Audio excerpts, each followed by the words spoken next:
Hi, Hello, my name is Anne McElhenney. and I'm Phelan McAleer. Welcome to the Anne and Phelan Scoop Daily Virus. No. Let's start again. No, let's keep going. So that's just a little reminder that we have a daily podcast called The Daily Virus where we look at all things COVID. But this is the Anne and Phelan Scoop. We got up early this morning. It was 5 o'clock, so I'm catching up with myself. Yes. So, what's on the show today, Anne? I think it's first important to remind everyone that we are now 7.25 months into the 2-week flatten the curve lockdown. Yes. You remember we were going to flatten the curve so that the hospitals wouldn't be overwhelmed, and now we're 7.25 months into that flattening the curve, which is now no longer flattening the curve. Now we'd want to have no one catch a highly contagious disease. Yes. There you go. Anyway, later in the programme we're going to be joined by John McGuirk, and you will not want to miss this. John McGuirk is an Irish journalist. And We have an extraordinary crime story. We have an extraordinary crime it's story. One of the best crime stories I've covered in a long time. It's true crime. It's getting no coverage by the media, and we're going to ask the question why. You won't want to miss this crime/transgender/ liberal virtue signaling mess. And if you're like Phelan and I, who love crime, we watch crime all the time. Yeah. And you will want to watch this. And talking of crime, guess what FBI lovebird Peter Strzok is up to? It looks like he doesn't like Anne and Phelan, and that's just a shocker. A good chance for me to remind you about the Obamagate movie, which will be coming out shortly. These are teasers, Phelan. Yes. Right. I was teasing people about the Obamagate. In fairness, that's fair enough. And Harvey Weinstein's girlfriend, Alexandra Vino, speaks out. Her take on the story of what happened in the Weinstein case is very, very well worth listening to. And also it gives me an opportunity to say to people who have not yet listened to our podcast, The Harvey Weinstein Trial Unfiltered, which is on all podcast platforms, which we did earlier in the year. I will remind you about all of that later. As you said to me earlier, this is the teaser on. And in Crazy California, tell us about Crazy California. Our mayor thinks Black Lives Matter, unless, of course, you're a black person threatened by Black Lives Matter, then your life doesn't matter. And we also have breaking news about our possum. Yeah, and you snooze, you lose, Mr. Possum. There you go. So starting film, tell us about Peter Strzok. Does he not like me? Oh my God. He has blocked us on Twitter. Peter Strzok, FBI lovebird Peter Strzok, who has a book out at the moment, is doing all these lovely, jubbly softball interviews. We're bringing out the Obamagate movie. And by the way, we're not adding any drama. It's not like the Showtime hagiography where they put in words into his mouth that he never said that make him look better. We're presenting Peter Strzok, Lisa Page, James Comey, Brennan, all of them in their own words. Yes. In their own words. It's verbatim. It's hilarious. It's a tragedy. It's a crime. It's treacherous. This is the deep state undermining Trump. Go to obamagatemovie.com, help us get it made, sign up, be the first to get the movie when it's produced. And also don't forget, Showtime were willing to spend about $80 million telling the lie that is the Comey rule. We're operating on a very small budget, but we want to make a huge difference. So everything that you give is well used in trying to get as much eyes as possible. I think we're almost at 80% funded now. So 20%. And thank you for those of you who have already funded us. It's been amazing. We our budget's $150,000. That's just the minimum, and we're now 80% funded. We're the last 20,000. Help us get there. Help us get this out. And yes, Peter Strzok, he's blocked Anne and Phelan from Twitter because he doesn't like what we say. Gosh. And it's all verbatim. We just throw his own quotes back at him. He doesn't like he doesn't like? He doesn't like his own quotes thrown back at him. There you go. It's funny. Yeah. His own text messages to his lover. So there you go. Yeah. And by the way, so you can help us fund the Obamagate movie by going to obamagatemovie.com. Obamagatemovie.com. Thanks so much, guys. Tell us about Harvey Weinstein's girlfriend. Harvey Weinstein's girlfriend. As I said, by the way, this allows me to remind everyone that we did a verbatim reenactments every day from the court during the Harvey Weinstein trial. That's where we were in January and into February. Walking every day through Chinatown, and Phelan got sick, I got sick, and who knows what we were sick of. So just to let you know, we had our apartment, our little Airbnb, which is terribly small, was above the bakery, Ansell's Bakery, that invented the cronut. Cronut. Can we get the editor to throw up a picture of a cronut there? Throw up a picture of a cronut. Don't throw up a cronut. Eat a cronut. Yes. But I bet they're not eating many cronuts today. So we had to go from there. We walked there every morning to the courthouse. And it's basically a walk through Chinatown during the Wuhan flu period. But anyway, let's go on. I want to talk about... So Harvey Weinstein, I didn't even know this, and we certainly didn't know this when we were in New York, but he has a girlfriend. Now, it's inverted commas, and she's saying we're more friends than anything else. But there are pictures of them, apparently, canoodling. So her name is Alexandra Vino.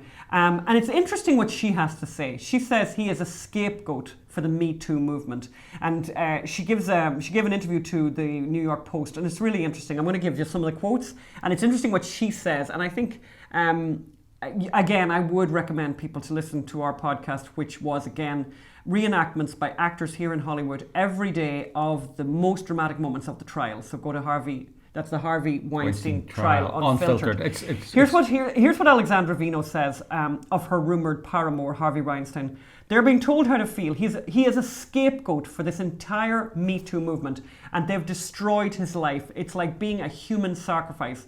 People get 23 years in prison for murdering people, not for what he did. Earlier this year, by the way, obviously to remember that he was sentenced to 23 years. He's in a facility up in Buffalo, and won't have any hope of the light of day for 20 years.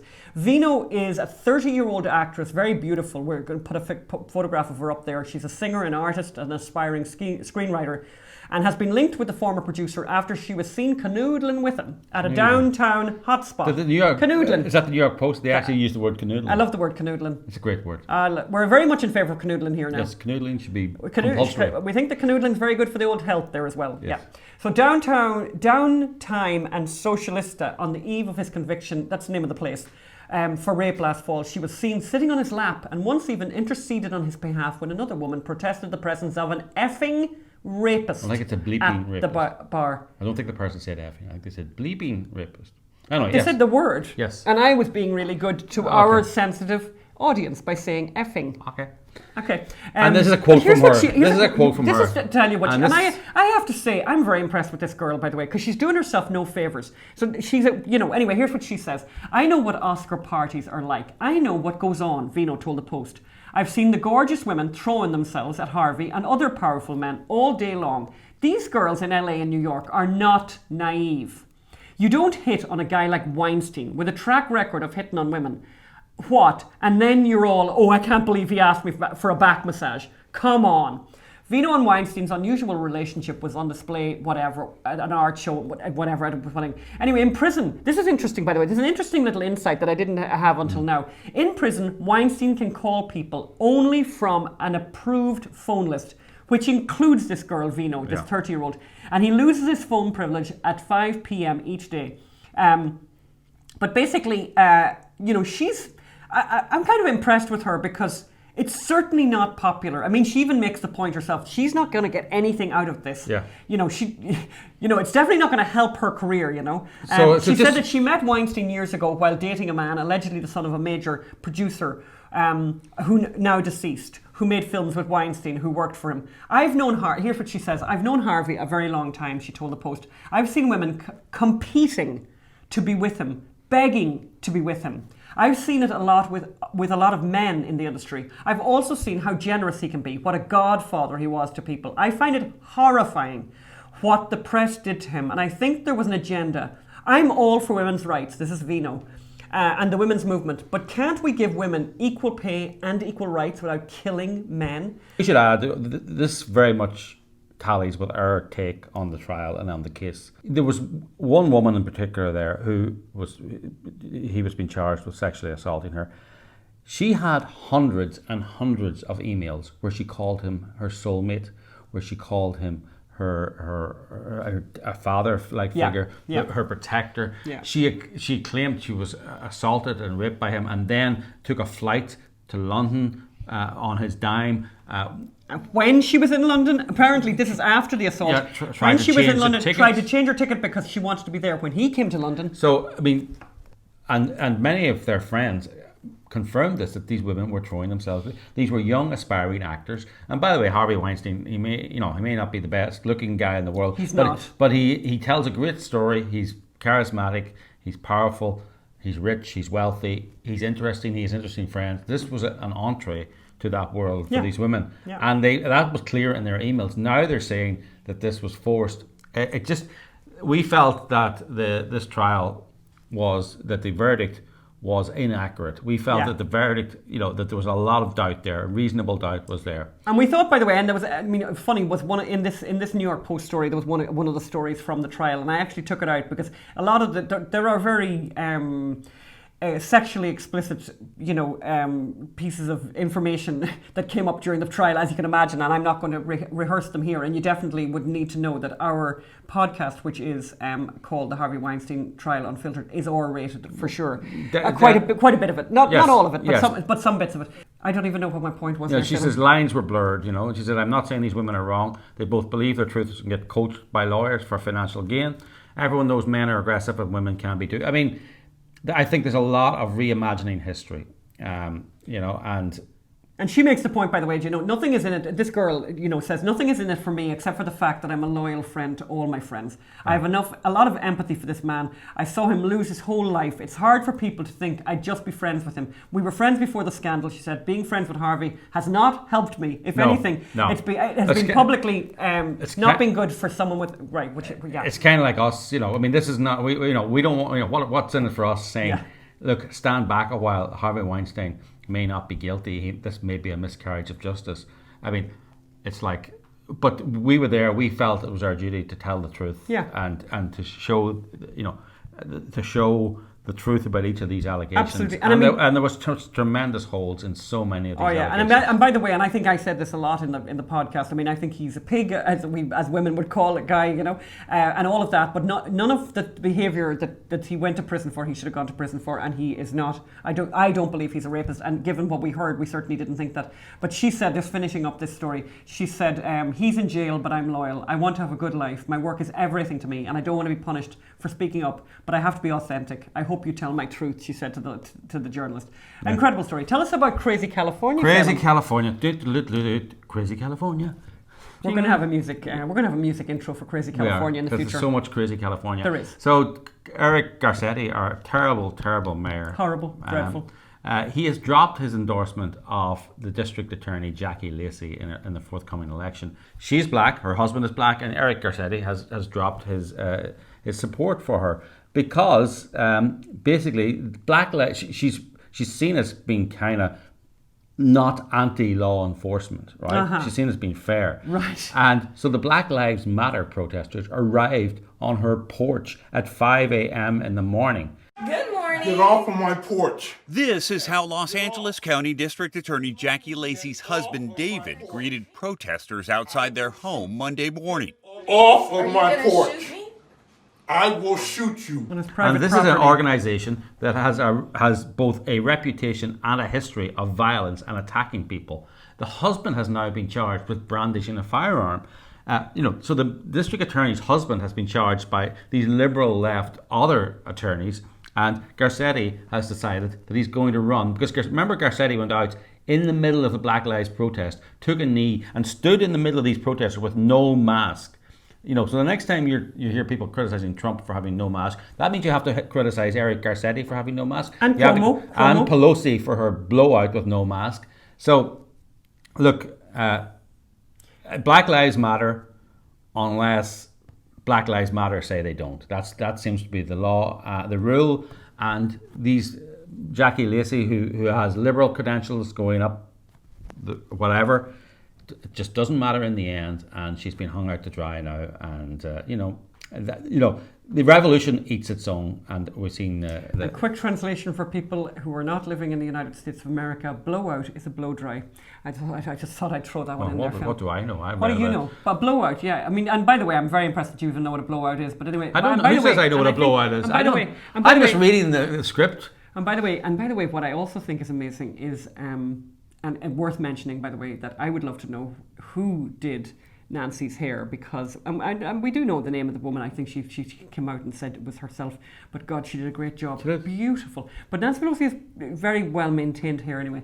What else is happening in the world, film? Well, now we're going to actually the John McGuirk interview. This is one of the most compelling interviews we've done in recent times. It's a true crime story, but so much more. It really shows the intersection of horrible criminality, horrible politics, and horrible media coverage, and how that trifecta of horribleness endangers everyone. Endangers everyone, absolutely. Let's go over to John right now. We're joined by John McGuirk, all the way from Ireland. And John is the editor of Gript, an online Irish news and views website. He is a writer, media commentator and activist. John's probably best known for having worked on several high-profile referendum campaigns in Ireland, most notably the Lisbon referendum, or referenda, I suppose, of 2008 and 2009, because in the European Union, if a referendum has the wrong result, they force you to vote again. Very sensible. And of course, he was active in the recent abortion referendum, which is not getting a rerun, surprisingly. John is also a columnist with the Irish Catholic newspaper. Have I missed anything, John? No, that's about the whole lot. That's the rap sheet, as they say. Well, thank you for being here, John. Welcome to the Ann and Phelim Scoop.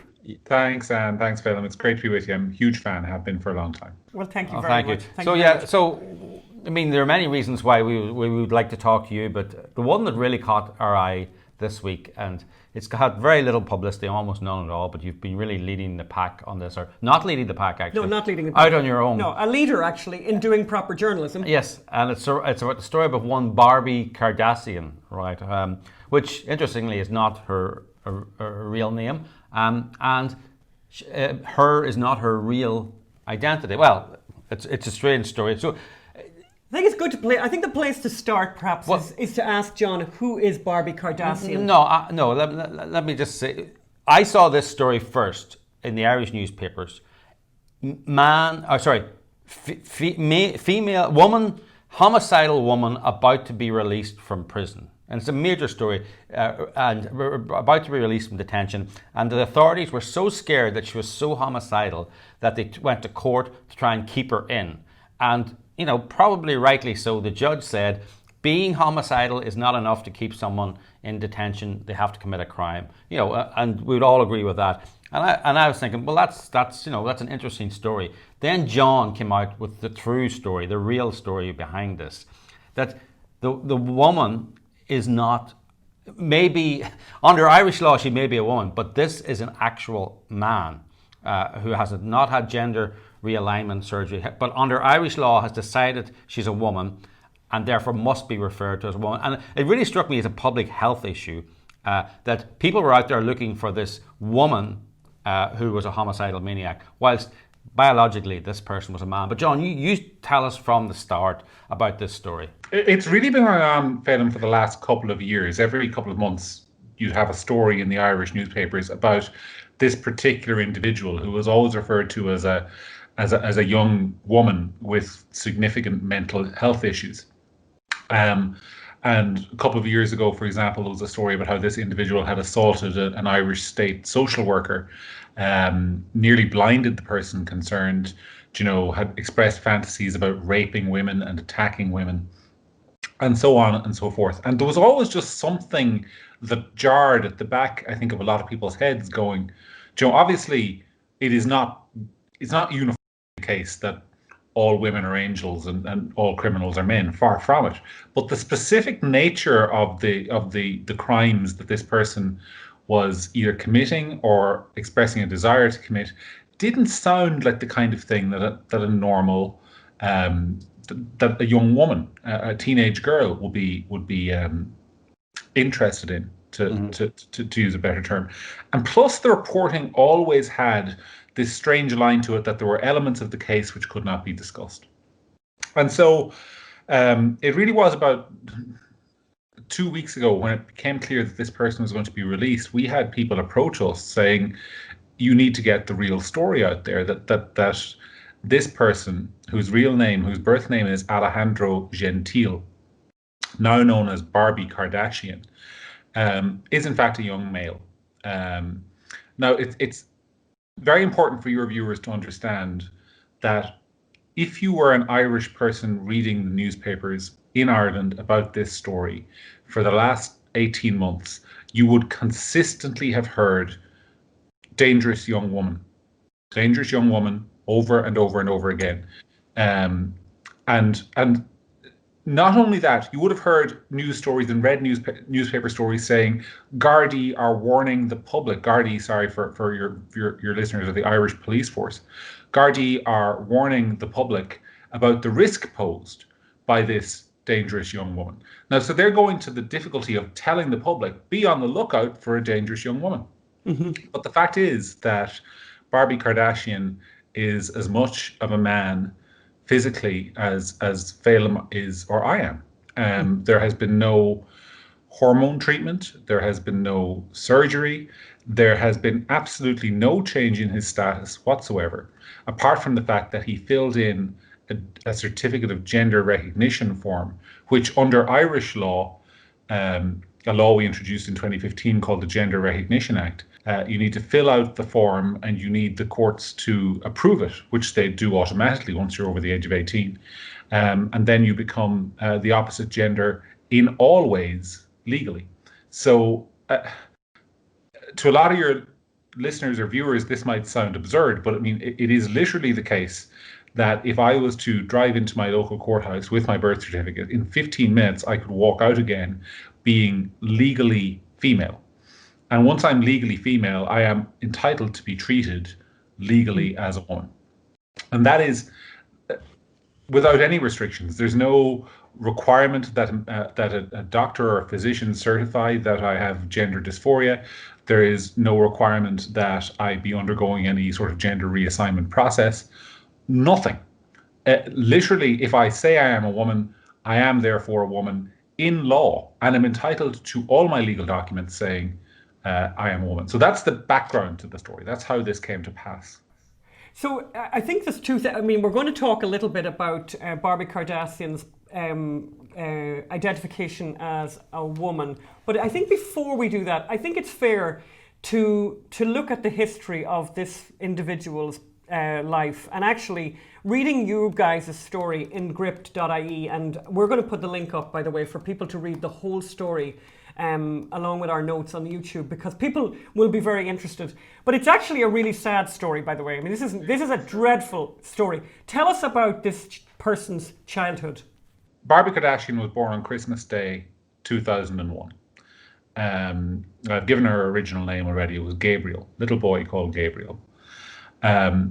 We don't know much about her very early childhood, but we do know that, according to court papers, she is described as having been born into a household of extreme depravity and domestic violence with parents who were in a sadomasochistic relationship. Judge Whelan in Ireland, who was the first judge to hear the case, he said the degree of cruelty and dysfunctionality experienced by the girl during childhood was extraordinarily severe. And the evidence of the impact on her welfare, bear in mind, always referred to as a female in court documents, her welfare and development was overwhelming. What we know, Anne, is that basically the child's father was horrendously abusive, physically and sexually, towards the mother in this case. We also know that at an early age, the father attempted to recruit his young son into participating in that abuse, that physical abuse, and all the rest. We don't know whether there was any sexual element to that, but certainly he was roped into participating in the physical abuse. The mother, for example, was forbidden by the father from breastfeeding the baby or talking to the baby. And if the baby cried, the court tells us that the father would stop the mother from holding the child or attempting to comfort the child. So if you can imagine, this is a child who was exposed to the most extremely unnatural behavior by parents from a very early age. We know, for example, that in terms of the recruitment into the violence by the father, we know that it happened before the child was 8 years old. Mm-hmm. The court papers describe the child as becoming the father's apprentice in the abuse of the mother. And when the father was interviewed by a social worker, he was very casual in saying that he just casually would beat the mother up or casually attack the mother with burning oil or horrible stuff. Mm-hmm. So this child had a terrible childhood until about the age of 10, back in 2012. Now, I'm not saying the childhood got better, but this was the intervention point.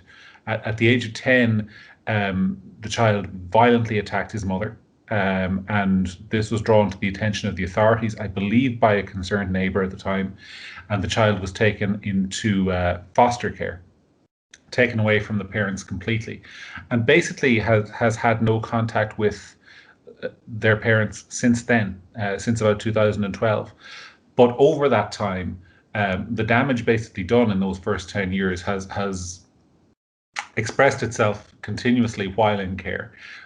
This child has been moved from care home to care home to care home all the time because of violence and cruelty and inability to control this person's behaviour. And that brings us up to this awful attack that happened with the social worker. I think also in the care home there were physical attacks, but I think to bring it forward to, I think it was May 2018, when Barbie tried to kill a social worker. Can you tell us about that attack? Because it's quite extraordinary.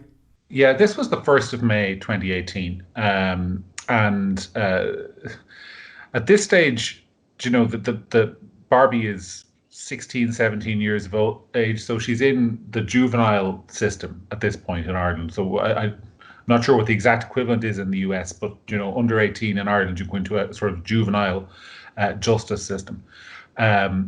And this person was actually being taken to court, I believe, at the time, by a social worker, sitting directly behind the social worker. Social worker's in the passenger seat of the car, Barbie sitting behind them, and in a premeditated way, she attacks the social worker's eyes, puts her hands around and tries to gouge out the woman's eyes.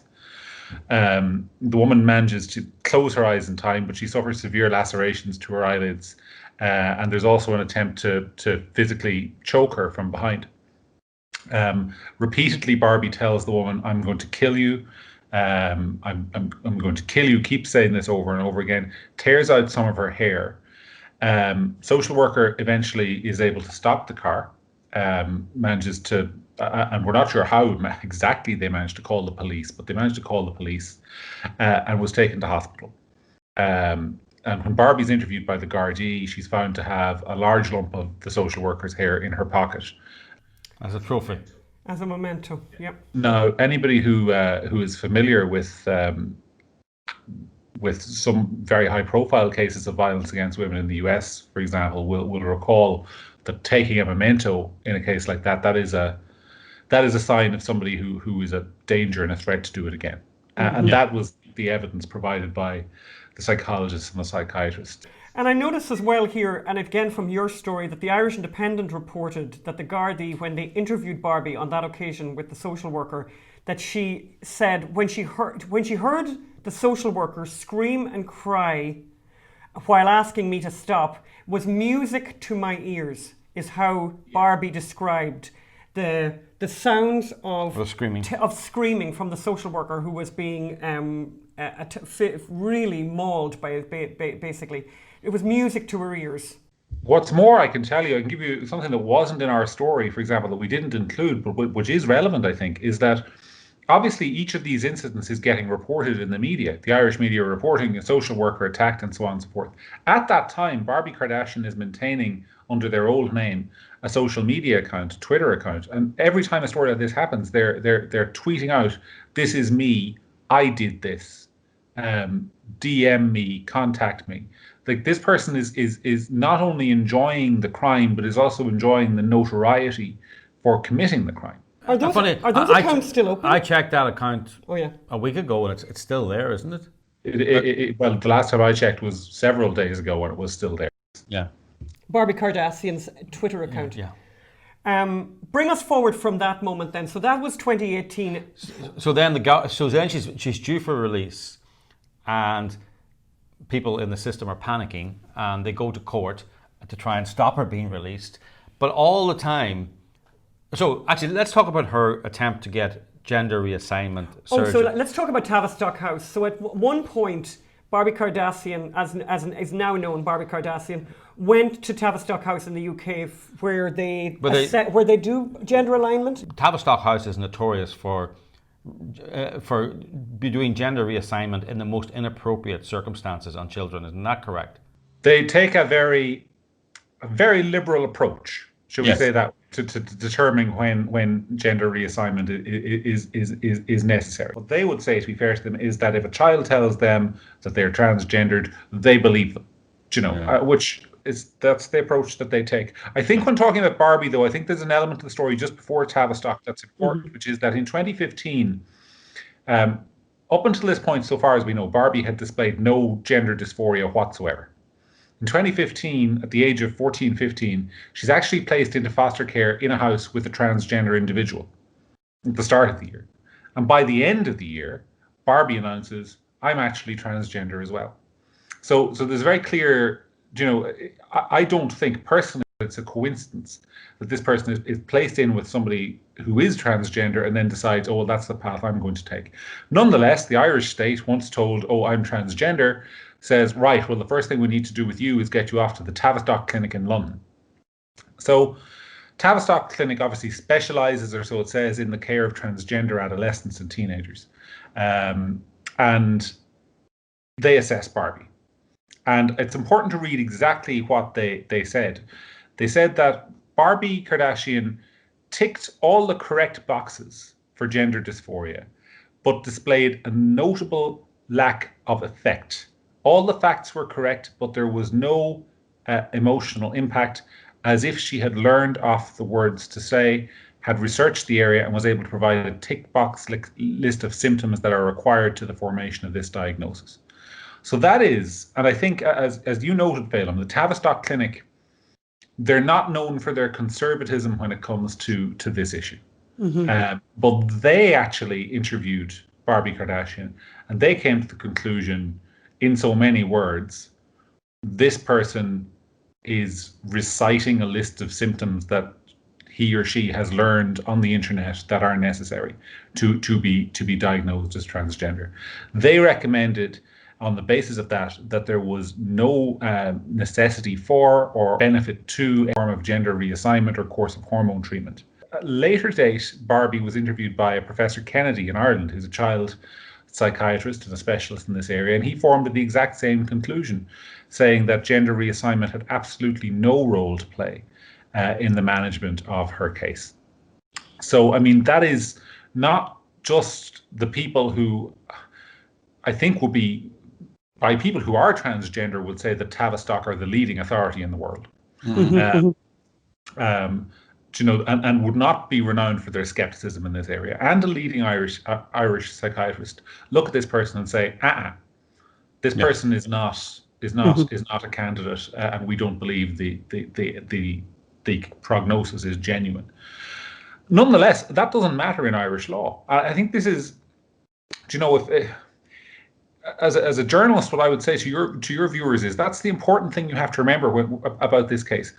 The medicine doesn't matter in Irish law. It doesn't matter what you are. It only matters what you say you are. And on that basis, then, Barbie, at some stage, we don't know actually the precise date when this happened. At some stage between 2018 and today, Barbie obtained a gender recognition certificate, which means that Barbie is now legally a woman. Whether that happened before her 18th birthday, which was Christmas Day last year, or after, is actually a significant point, because if it happened beforehand, that would mean that the state was actually complicit in because the court in those circumstances would have had to say, yes, we agree that you are a woman. Or if it happened subsequently to that, we don't know exactly which it is. We're trying to find out, but quite difficult to uncover that story. But in any case, whatever way it happened, Barbie is now legally as much a woman, Anne, in Ireland as you would be if you landed off the plane in Dublin.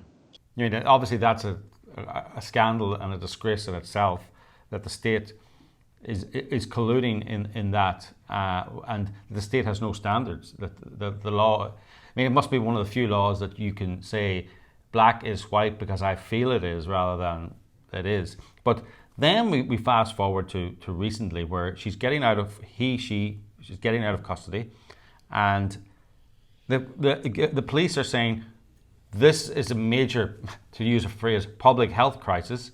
It's very rare. I mean, the RD and the Irish state, they actually have quite a good privacy record. They don't like releasing details. They don't like releasing details about crimes. As a journalist, it was always very frustrating to get them to tell you details. They like to keep it vague in general.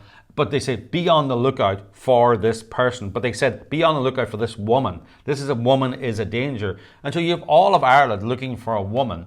And the person may be a woman in law, but is biologically a male. And quite unmistakably a male, I would say. I mean, wears a wig, yes. But I mean, without being unpleasant about it, person is, the average person would look at them and recognizably say, this person is biologically male. So there would be no confusion in that regard with the average person.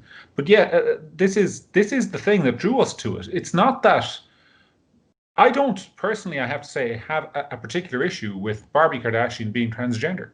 I have an issue with Barbie Kardashian being somebody who they themselves say is an attempted murderer. When they were attacking that social worker, they said, "I want to kill you. I'm trying to kill you." That's attempted murder. Yeah.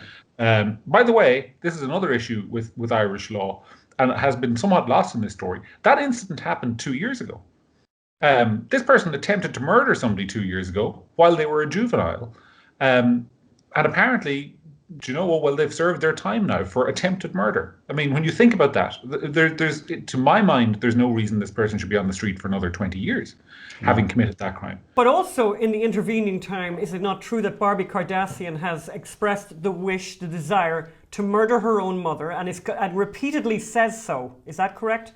This is the point about actually why it's important. She's not presently on the loose, because the only thing that the Irish police have been able to detain her for is death threats, basically, has made credible death threats against her own mother and unnamed other women as well. We believe those other women were actually social workers who had been in the care, or foster parents who had cared for her over some period of time.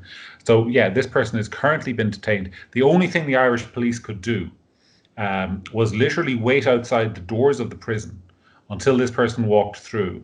They have then arrested her immediately on charges of making threats. And she's now in custody awaiting trial on those charges. Now, when that trial will be, or what length of sentence there will be for that, we do not know. But that is the lengths that the Gardaí have gone to try and keep this person off the streets, which is reassuring. And her own mother is in hiding. Her mother has had to go and, move her from her home, wherever her home is, to try to hide from Barbie Kardashian because of the danger that she might get out and kill her. She's in effectively the Irish equivalent of the witness protection program. I mean, she has been moved to an undisclosed location. It would be absolutely criminal for anybody to reveal what that location was in public, so on and so forth. I mean, that is how seriously the authorities take the threat this person poses to their own mother. But it's also important to say that while there's a fixation on the mother, this person has said repeatedly that they enjoy taking pleasure in the pain of women, and they have a particular desire to rape women in general. This person isn't just a danger to their own mother, they're a danger to anybody. I also want to clear up something too. The reason it's not being reported in the Irish media, to be fair to them, although very hard to be fair to the Irish media. There is a High Court order. So the High Court in Ireland, which is a pretty senior court, has ordered the media not to mention her gender status. That is true up to a point. It is true that until she turned 18, while she was a juvenile, I'm mixing the pronouns here for, I think, understandable reasons that your viewers will understand. But while she was a juvenile, the High Court put in place an order saying that absolutely the gender ID of this person could not be reported. While the court cases were ongoing up until recently, that court order was in place. Now, I don't know whether I or Gript.ie, which I edit, broke a court order or not. I do not believe that we did, on the basis that actually the courts had previously published information which disclosed this element to the case. It was on the actual website of the court. But certainly the other media outlets abided by an order saying that you couldn't report proceedings as they were going on in court, which is what the court order effectively said. So we haven't reported anything that was actually said in the most recent court appearances. We've only reported things that were made public, I think accidentally, by the court service itself. So yeah, there has been, it is fair to say, Phelim, that there has been a considerable effort by the array of lawyers, and there are something like 18 different lawyers involved in this case. There has been a significant effort by those lawyers to keep this this matter as far away from the public as possible. I think you bring up a little detailed point there that I think is worth pointing out as well, that the Irish state, which is not flush, by the way, with money, by the way, for very, very needy people, for disabled people, for people with cancer, with people in old people's homes. You know, the country is not flush with money. And yet we have a situation here where this extremely dangerous individual is being represented. And by the way, I totally agree with people being represented. Everyone deserves their day in court. Everyone deserves to be to get legal representation if they can't afford to pay for it. But it's just interesting to mention 18 lawyers or whatever that have been involved in this case. Also Tavistock House, which is in the United Kingdom, which is in the United Kingdom, and which the Irish Health Board, I presume, am I right, John, would have had to shoulder the costs of having Barbie brought to Tavistock House in the UK. And obviously, even that, it sounds to me like, how do you bring a dangerous criminal over to Tavistock House? Even that, do you know much about that? This is a massive... Is there any information, by the way, how much money this individual has cost the state so far? No, there's not. There's not, but I imagine it's considerable. And by the way, you just reminded me that we have forgotten to talk about the most important part of this story, Anne, which is that where is Barbie right now? Oh, we don't. We'd like to know that. Yes. Oh, yes. Because she was remanded in custody. Yes, you know. So can I just, by the way, to our listeners and viewers, explain that this is the problem with this story, actually. There is so much to this story that we have literally mislaid the most important point. Tell us, John, where Barbie is today. Barbie Kardashian was remanded in custody last week to the women's wing of Limerick Prison. Now, Limerick is the third largest city in Ireland, for those who don't know. It's quite a small prison. It has about a capacity for about 24 female inmates. It is at or about capacity. And Barbie Kardashian has just been placed in there. At her hearing last week, she told the court that she was very anxious to be placed in a women's prison because she was now a woman. And this is the element of the story that has, I think, generated the most anger in recent days, is that this person who's a threat to women, as we've discussed, has been placed in a prison with women. Just to remind people of what this story is, this is a person who claims to be a woman, and under the Irish law, if you claim to be a woman, you are a woman. But the reality, this person is a biological male who has spoken quite openly about the desire to kill and rape women, and she has insisted, and the Irish state has agreed, that she should be placed in a situation with other vulnerable women. And women are vulnerable in prison because there's no running away. Not only that, if you think about in Ireland the kind of women who end up in prison, do you know, a lot of the women in Limerick Prison, I mean, we're not talking about hardened criminals for the most case. You're going to have people who are up there for petty theft. You're going to have people who are in there for prostitution. You're going to have people who are in there. I mean, we're not talking here about women who've committed 6 murders. Most of the women in Limerick Prison are in there for what one might call socioeconomic crimes. And obviously there are exceptions to that, but that's why most women are in prison. It's for theft, might be for fraud. Crimes of that nature are why in Ireland why women end up in prison. So we're not talking about a prison population that is likely to put up a huge fight. And really what those women are now relying on is for the governor of that prison, or whoever is in charge, to have enough sense to keep Barbie Kardashian well away from them and well supervised. But I'm afraid to say the Irish prison system, without going into too much detail, does not necessarily have a great history of prisoner protection. It doesn't. It's not. There have been a number of scandals over the years, both in public and ones that have been less public, that would not necessarily inspire a lot of confidence. But yeah, this person, and by the way, this is a natural consequence. Barbie Kardashian is legally a woman. The courts have no choice in this.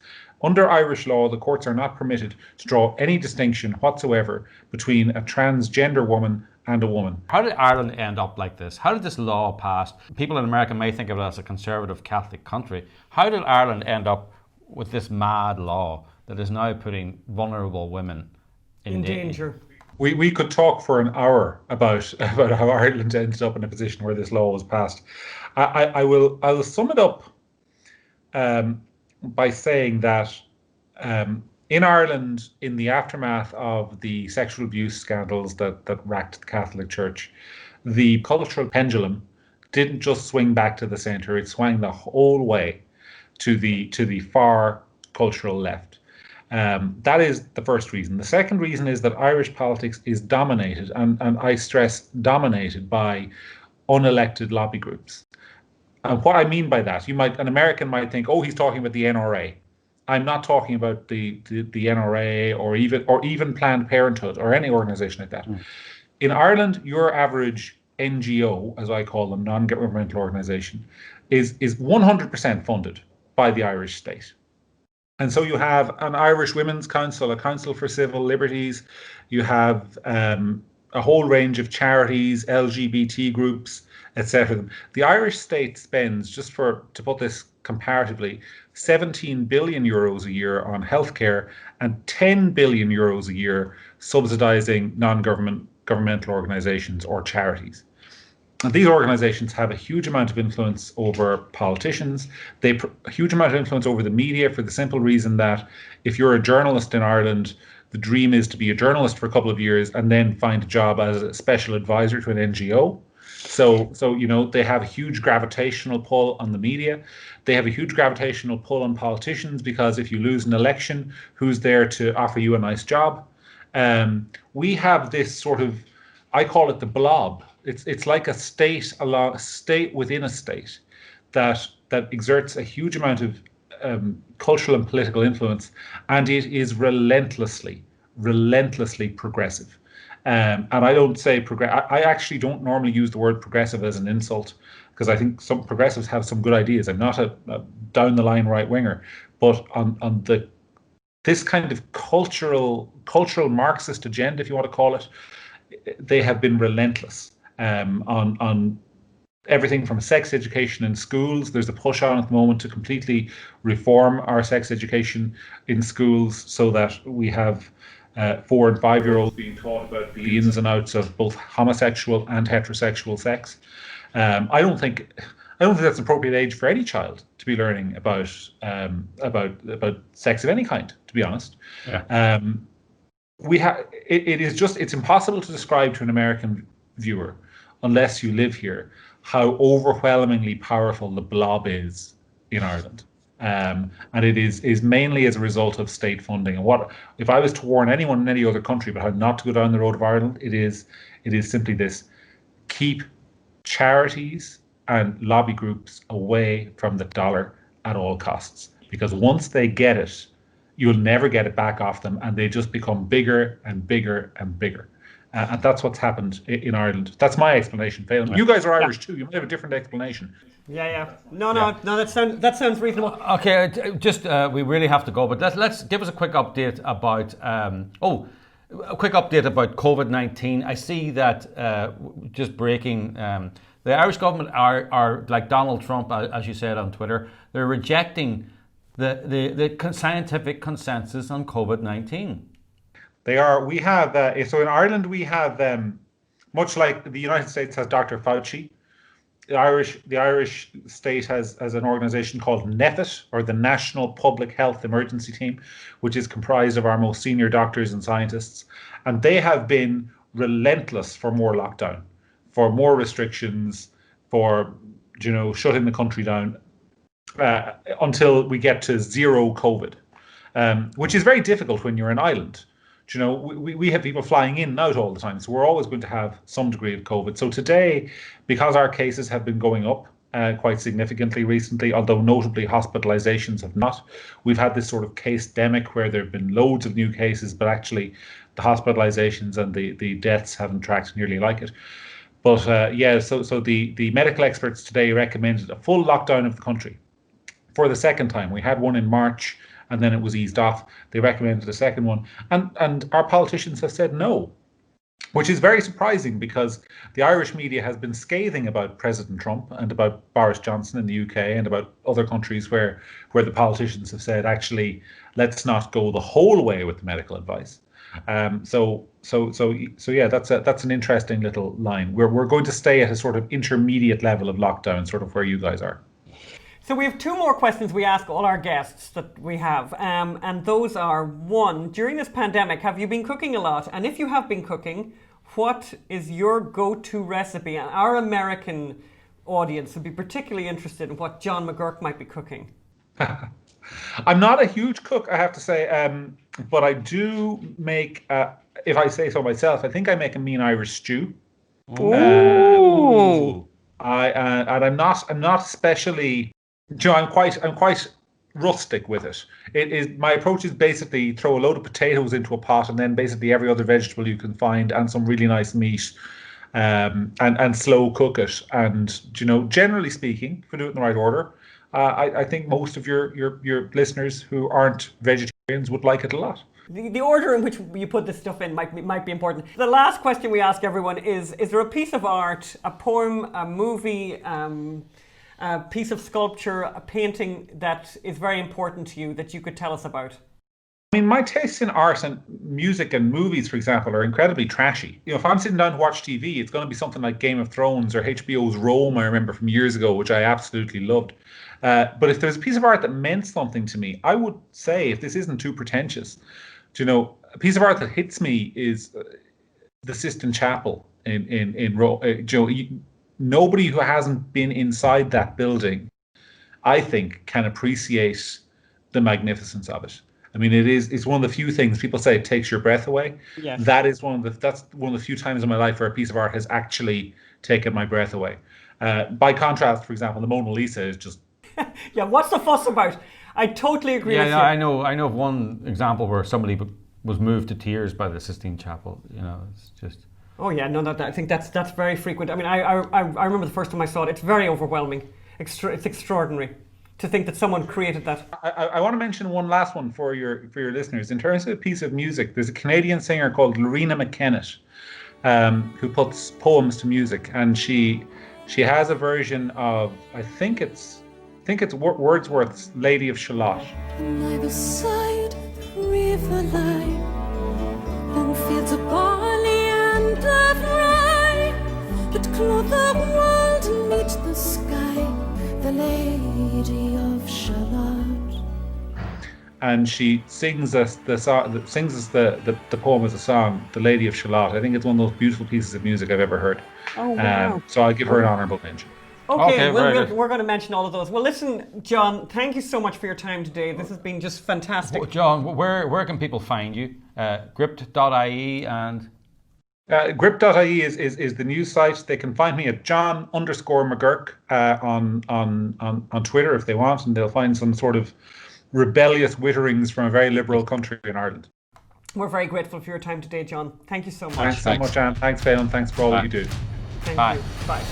That was, what an incredible story. And I would recommend people go to gript.ie and look up Barbie Kardashian. And read that story. And also, by the way, right now, go on your Googling and look up Barbie Kardashian and see how little media attention there is for this story. It is unbelievable. And it's, as you say, Phil, this is dangerous. Everyone's in danger because of the trifecta of this politicization of this story. Yeah. Tell the facts, tell people what's going on, and tell people exactly about the status of this woman, because everyone's in danger while they don't know the true story here. Yeah.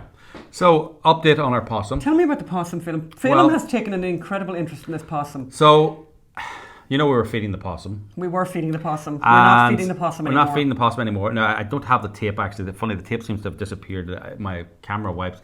But our possum, there are a lot of people who believe possums are rodents. Oh, and by the way, we're very upset by that. We seem to find, we mention our possum to people and they go rat, rodent. And we want, just let me be really clear here, Our possum and all possums are actually marsupials. And what's a marsupial? A marsupial is an animal, a mammal, that carries her baby in her pouch in the front. And lovely, like a kangaroo, by the way. Yes. Like a kangaroo and other little animals like that. And they're lovely now. And we like marsupials now, in general. I just want to make it clear that we're no longer feeding the possum because him or her, we don't know which, because we did attract a genuine rodent. We don't want that. A little ratty-tatty. We can't have that. And he came in and ate all the food. And I had it in video. A whole night, I had these little flakes, maybe 50 of them, and he went in every minute and took one, ran off, took one, ran off, took one. That's a rodent. And so basically the possum, I need to tell the possum, and here you can see the footage of the possum now. Have a look at this footage. Looking rather distressed, saying, "Where's my food? Where's my dinner? Where's my food that you leave me at the back door?" Right? And he's kind of going like this, and he's looking around. You can see it there. But he takes a drink, doesn't he? Doesn't he take a drink? Well, he's more interested in the food. And I have to say to the possum, you snooze, you lose, posse. Yeah. And everyone, we could all learn from that. Yes, look, there's a lesson we're there. Conservatives, go out there and claim your destiny and claim your food. Don't let the rodents. By the way, not that there's anything wrong with rodents. Well, there is a lot. Apart from the disease. Apart from the death that they could cause. Disease and all that. So we're not feeding the rodents anymore, and therefore that means, unfortunately, we can't feed the possum. And by the way, maybe this is for another podcast, but where are security and top in all this? We've got 2 cats for this very reason, and now we have a rodent in our backyard, and our cats interested? Phil, I'm sorry, just to be technical here, our cats come in at night. If the cats were left out at night, there would be no sighting of a rodent. That rodent is taking advantage of the fact that the cats are imprisoned here in the evening. You know as well as I do, once in every 10 days, a cat does not come back. Well, that's true.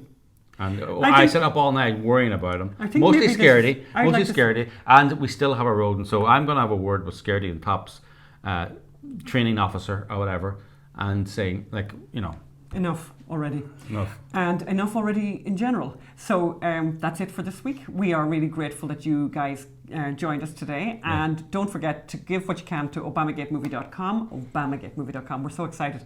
It's coming out soon, by the way, very soon. And the more money we have, the more we can do advertising. Advertising is very important as well. But as Phil said, I think we're at 80% production budget now. So thank you so much for those of you who've contributed. Thank you. We'll see you next time. All the best. Bye. Bye-bye. Take care.